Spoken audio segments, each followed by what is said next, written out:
बिस्मिल्लाहिर्रहमानिर्रहीम। अस्सलाम वालेकुम नाज़रीन, आप यूट्यूब चैनल देख रहे हैं। मैं इमरान खान हूँ। आज बहुत इंपॉर्टेंट दिन है क्योंकि आज है 30 सितंबर 2024 और इस दिन के हवाले से हमने आपको पहले बताया था और एक हफ्ते से इस दिन के बारे में हम बात कर रहे हैं। जब से 63A का केस इस दिन लगाया गया है, जब से मुनीब अख्तर साहब को कमेटी से निकाला गया, जो प्रैक्टिस एंड प्रोसीजर कमेटी है, जब से मंसूर अली शाह साहब ने उस कमेटी का हिस्सा बनने से इनकार किया और फिर जस्टिस काजी फायद ईसा साहब ने अपनी मर्जी से नीचे से एक जज साहब को लाकर अपनी मर्जी की कमेटी बनाई और फिर मास्टर ऑफ द रोस्टर का जो है वो ताकत को इस्तेमाल करते हुए उन्होंने एक केस लगा दिया। और भी उन्होंने केसेस लगाए हैं और भी बेंचेस हैं। अब देखना होगा कि सुप्रीम कोर्ट ऑफ पाकिस्तान के जो मुअज़्ज़िज़ जज साहिबान हैं वो आज उस कमेटी के बनाए हुए बेंचों में बैठते हैं या नहीं बैठते, या कोई और फैसला आता है या जजेस कुछ और कहते हैं। ये बड़े सवालात हैं जिनके जवाब हमें आज के दिन में मिलेंगे। आज का दिन जो है वो आईनी नुक्ता नज़र से और सुप्रीम कोर्ट ऑफ पाकिस्तान के नुक्ता नज़र से शायद इस पूरे टन्योर का एक सबसे इम्पॉर्टेंट दिन है।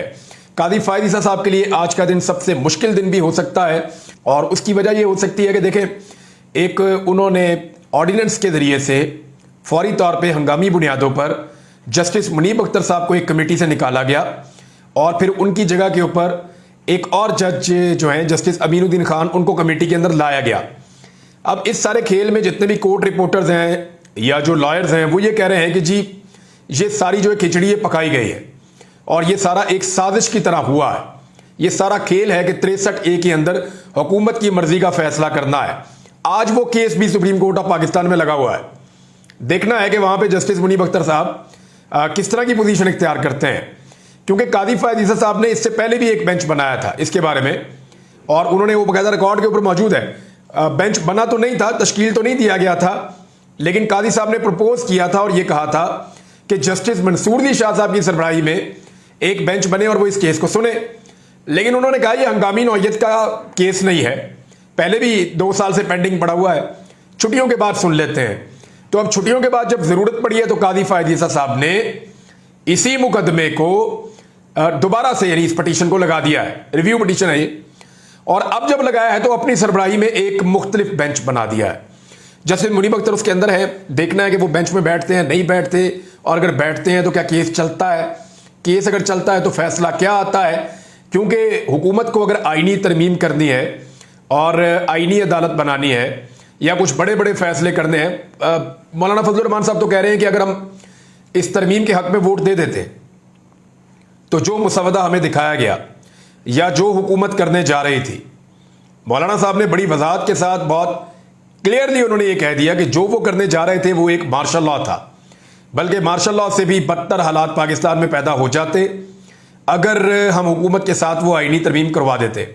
तो हमने आइन का तहफ़्फ़ुज़ किया, मौलाना फजलुर रहमान साहब ये कह रहे हैं, और आगे भी वो कह रहे हैं जी हमने वोट तो डालना नहीं है। अब फजलुर रहमान साहब का वोट अगर नहीं डलता तो हुकूमत के, मैंने आपको बताया कि 2 वोट पक्के हुकूमत के टूट चुके हैं, जबकि 1 वोट उनका मजीद खतरे में है। तो यहां हुकूमत को कम से कम भी कोई 12-13 वोटों की जरूरत पड़ेगी। अब ये 12-13 वोट कहां से हासिल करने हैं? क्या पाकिस्तान तहरीक इंसाफ के इतने बंदे तोड़े जा सकते हैं? तो जवाब है निश्ता, मुश्किल है, क्योंकि तहरीक इंसाफ ने अपने बंदे अब काबू कर लिए हैं और उन्होंने काफी हद तक काबू कर लिया। यानी अभी भी 3 बंदों के हवाले से ज्यादा रोला पड़ा हुआ है। एक ज़हूर कुरैशी साहब हैं और एक औरंगजेब किच्ची साहब हैं और एक साहिवाल से उस्मान चौधरी साहब हैं। ये विकेट के दोनों तरफ मौजूद हैं और क्लैरिटी के साथ नहीं आ रहे कि आया ये इमरान खान के साथ खड़े हैं या नहीं खड़े, और क्लैरिटी के साथ ये जवाब नहीं दे रहे। पार्टी की क़यादत इनकी इनसे राब्ते कर रही है, इन्हें एंगेज करने की कोशिश की जा रही है। शाह महमूद कुरैशी साहब ने जेल से भी खत लिखा ज़हूर कुरैशी साहब को, जो उनके रिश्तेदार हैं, लेकिन अभी तक कोई सॉलिड वहां से रिप्लाई मौजूद नहीं है जिसमें वो कैटेगोरिकली खड़े होकर ये कह दें कि मैं किसी सूरत भी इमरान खान के खिलाफ नहीं जाऊंगा, किसी सूरत भी किसी आईनी तरमीम को सपोर्ट नहीं करूंगा, जो आइन के ऊपर हमला हो रहा है मैं नहीं होने दूंगा।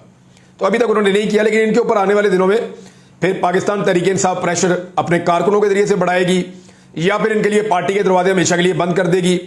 ये सवालात अभी अपनी जगह पर मौजूद हैं, लेकिन आज कुछ चीज़ों का फैसला हो जाएगा और ये बड़ा फैसला कुन दिन है। मैं कई दिनों से आपको बता रहा था कि 30 सितंबर बहुत इंपॉर्टेंट होगा, तो ये खबरों से भरा हुआ दिन होगा और आज बहुत अहम चीजें होने जा रही हैं, ये आप याद रखिएगा। दूसरा जनाब, जो पब्लिक का प्रेशर है वो भी बढ़ता जा रहा है। अवाम आईने पाकिस्तान के साथ खड़ी हो गई है, अवाम अपनी अदलिया के साथ खड़ी हो गई है और इस हुकूमत के खिलाफ निकल आई है। इसका इंपैक्ट जो है वो अदलिया के ऊपर भी आता है। जब वो देखते हैं कि पाकिस्तान के अवाम उनके पीछे खड़े हैं तो उनमें भी हौसला आता है, उनमें भी जुर्रत पैदा होती है। यानी देखें, 6 जजेस ने खत जो है वो उस वक्त नहीं लिखा जब उनके ऊपर जुल्म हो रहा था, बड़े लंबे अरसे तक वो इसको बर्दाश्त करते रहे। लेकिन जब उन्होंने देखा कि 8 फरवरी को अवाम ने दीवार के ऊपर फैसला लिख दिया, शिकस्त, और सारी ताकतों को शिकस्त दे दी अवाम ने, तो फिर जजेस के अंदर भी ये जुर्रत पैदा हुई कि वो अपनी स्पेस को रीगेन करें। तो अवाम का बड़ा एक जबरदस्त रोल होता है हर चीज के अंदर। अब कराची के अंदर पाकिस्तान तहरीक इंसाफ ने एक रैली निकाली आइन के तहफ़्फ़ुज़ के लिए और उसको हलीम आदिल शेख साहब ने लीड किया। ये उनकी अपनी कॉल थी और बड़ी ज़बरदस्त रैली थी, बड़ी शानदार रैली थी। उसके मनाज़िर आप देख सकते हैं, उसकी तस्वीर आप देख सकते हैं। तो तहरीक इंसाफ ने कराची के अंदर भी मोबिलाइजेशन की है। हालांकि कराची पे अभी इमरान खान साहब ने अहकामात जारी नहीं किए, अभी इमरान खान साहब ने कराची का नाम नहीं लिया। अभी बुध वाले दिन यानी परसों के दिन 3 शहरों में होने जा रहा है, मुल्तान में, फैसलाबाद में और मियांवाली में। अब इन 3 शहरों को एक साथ मैनेज करना जरा मुश्किल होगा पंजाब गवर्नमेंट के लिए और अगले मरहले में मजीद सरप्राइज भी मिलने जा रहा है।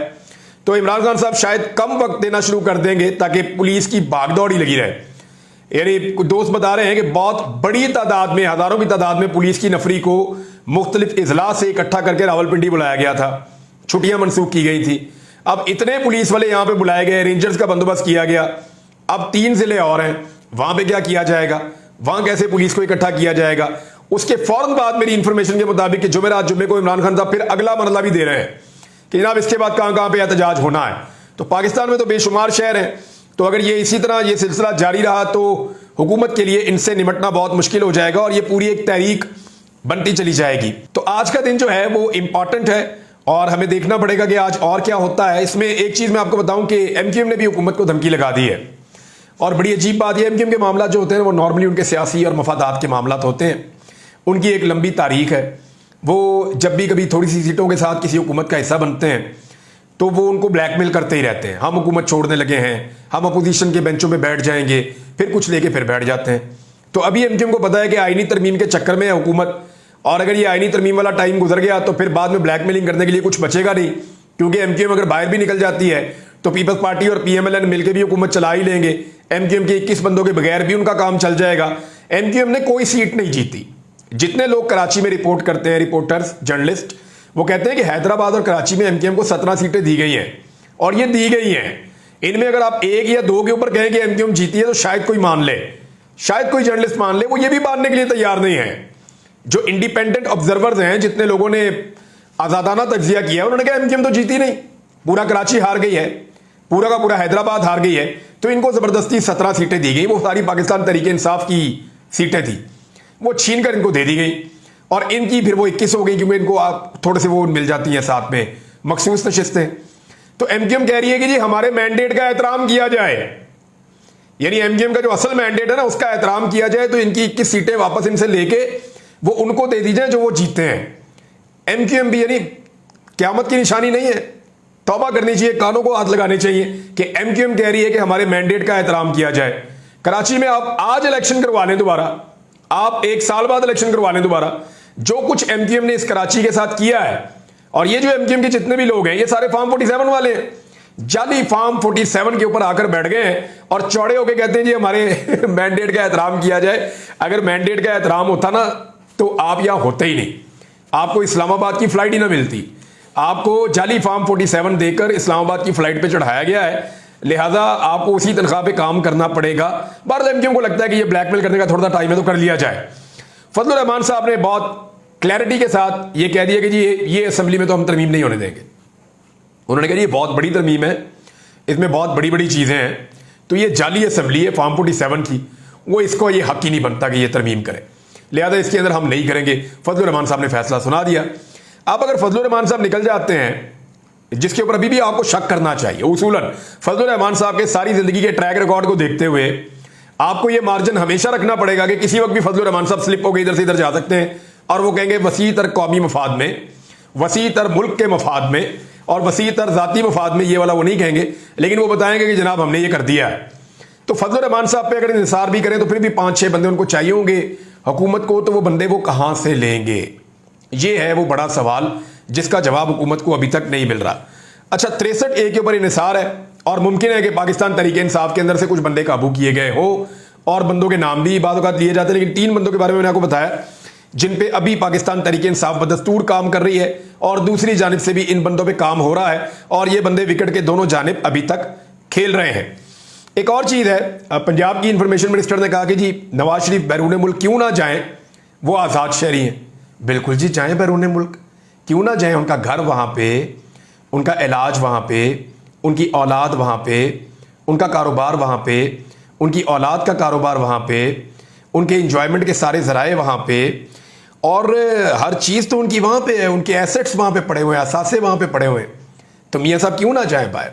बिल्कुल उनका मुल्क वहां पे है, वो वहीं पे जाएं, मियाँ साहब वहीं पे जाएं।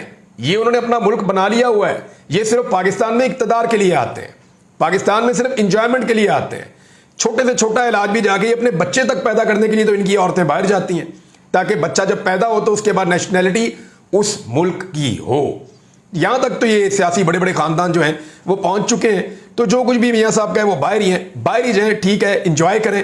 अब एक और जनाब खबर है और वो भी इंपॉर्टेंट है, मैं आपके साथ शेयर कर देता हूं।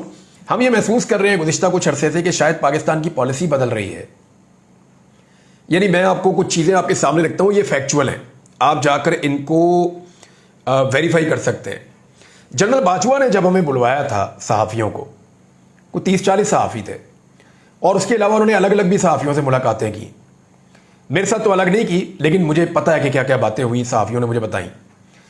तो जनरल बाजवा का यह कहना था कि इंडिया के साथ अब कश्मीर के मामले पे हमें लड़ाई छोड़ देनी चाहिए और कश्मीर के इशू को भूलकर हमें इंडिया के साथ ताल्लुकात को बेहतर करना चाहिए। ये बात बार बार जनरल बाजवा कहते थे और वो जंग से खौफजदा करते थे, मिलने वालों को जंग से डराते थे कि जंग में नहीं जाना चाहिए, इंडिया से लड़ नहीं सकते, इकोनॉमी का बड़ा मसला है और प्रॉब्लम्स हैं। ये वो जनरल बाजवा कहते थे। इंडिया के मामले में ऐसा लगता था कि वो एक खौफ फैलाते थे जनरल बाजवा।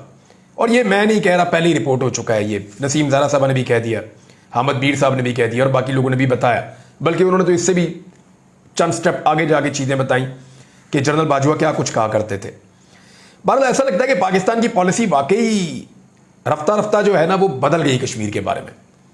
पहले देखें, जब यूएन में हम जाते थे ना, या हमारे वज़ीर आज़म जाते थे, तो वो मकबूजा कश्मीर की बात करते थे और वो ये कहते थे कि इंडिया ने मकबूजा कश्मीर के ऊपर कब्जा किया हुआ है और इंडिया को मकबूजा कश्मीर छोड़ना पड़ेगा, हम उनसे वापस लेंगे, खून का आखिरी कतरा तक बहा देंगे, हम कश्मीरियों के साथ खड़े हैं, मकबूजा कश्मीर जो है वो हमारी रेड लाइन है, हम मकबूजा कश्मीर को पाकिस्तान का हिस्सा समझते हैं। पहले ये हमारा पॉइंट ऑफ व्यू था और अक़वाम मुत्तहिदा अपनी करारदादों के जरिए इस मसले को हल करे, हम हर प्लेटफॉर्म पर यह कहते थे।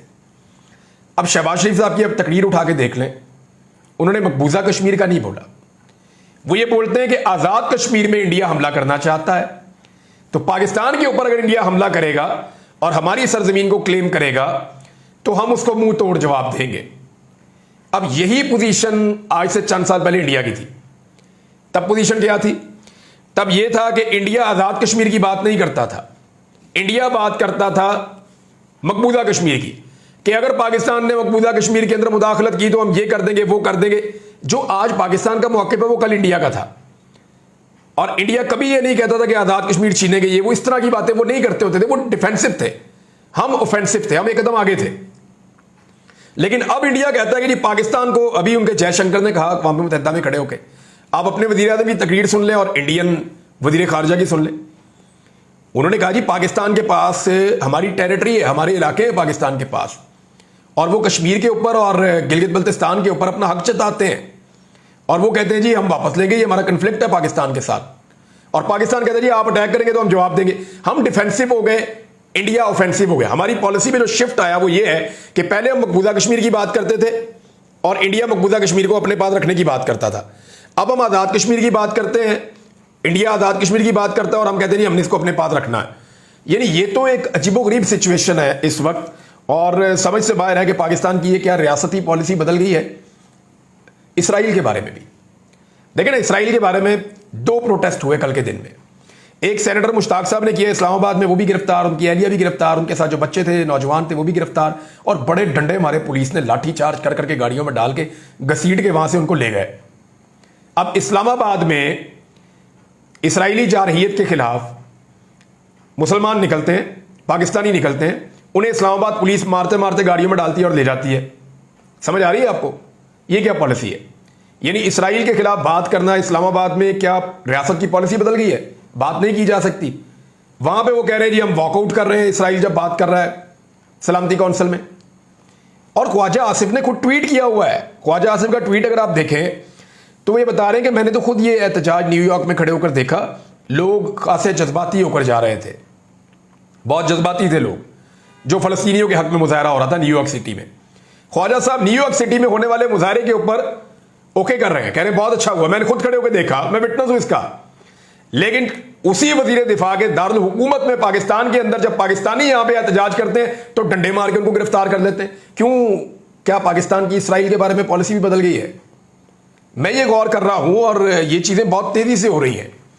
मिसाल के तौर पे अगर आप गौर करें तो आर्या मकबूल जान साहब, उन्होंने क्या किया है, यानी उनके ऊपर दो किस्म के एलिगेशन है ना। एक तो वो इस मामले में बहुत क्लियर है, वो इसराइल के मामले में, फलस्तीन के मामले में, और मैं ये एक ज़ैद आमिद साहब हुआ करते थे, एस्टैब्लिशमेंट के बहुत करीब थे, उनको हमने सारी जिंदगी उनसे सुना कि इसराइल में ये हो जाएगा, पाकिस्तानी ये करेंगे, पाकिस्तानी फौज ये करने वाली है इसराइल के खिलाफ, और इसराइल के खिलाफ एक जहाद का वक्त आने वाला है। उन्होंने हमें बहुत सारी बातें बताई थी, लेकिन क्योंकि वो एस्टैब्लिशमेंट के करीब है तो पाकिस्तान की ऐसा लगता है जब पॉलिसी बदली तो वो भी चुप हो गए, वो अब कहीं दिखाई नहीं देते, कोई बात ही नहीं करते। पहले वो बंदूकें लेके प्लाटों में भाग रहे होते थे, कभी इधर कभी उधर, मैं ये कर दूंगा वो कर दूंगा, लेकिन गायब है। वो एक दिन डी चौक में एहतजाज करने भी नहीं आए।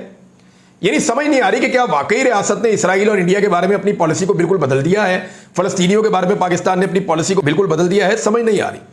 और ये मकबूल जान साहब के हवाले से मेरी दोनों वकला से बात हुई, मियाँ अली अशफाक साहब उनके वकील हैं और अजहर सदीक साहब भी इनके लॉयर हैं, मेरी उन दोनों से बात हुई तो मुझे दोनों ने एक जैसी बातें बताई हैं।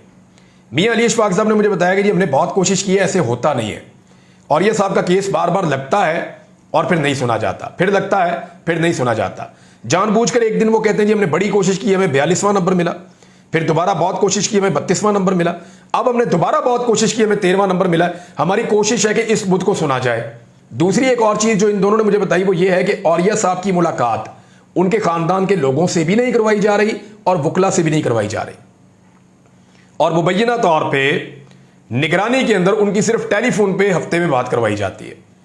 तो ये इस वक्त औरिया साहब के साथ क्या हुआ है? क्या उन्हें तशद्दुद का निशाना बनाया गया या उन्हें विक्टिमाइज किया जा रहा है? इसमें जो सोर्सेज ने मुझे बताया वो ये बताया कि ये जो आईनी तरमीम जिसकी ख्वाहिश पे हो रही है ना, और जिसको फायदा देने के लिए हो रही है, उसी तरफ से ये ख्वाहिश भी है कि औरिया मकबूल जान साहब को अंदर रखा जाए, क्योंकि उन्होंने चीफ जस्टिस ऑफ पाकिस्तान के खिलाफ एक रेफरेंस भी दायर किया हुआ है और कुछ स्टेटमेंट्स भी दिए हुए हैं।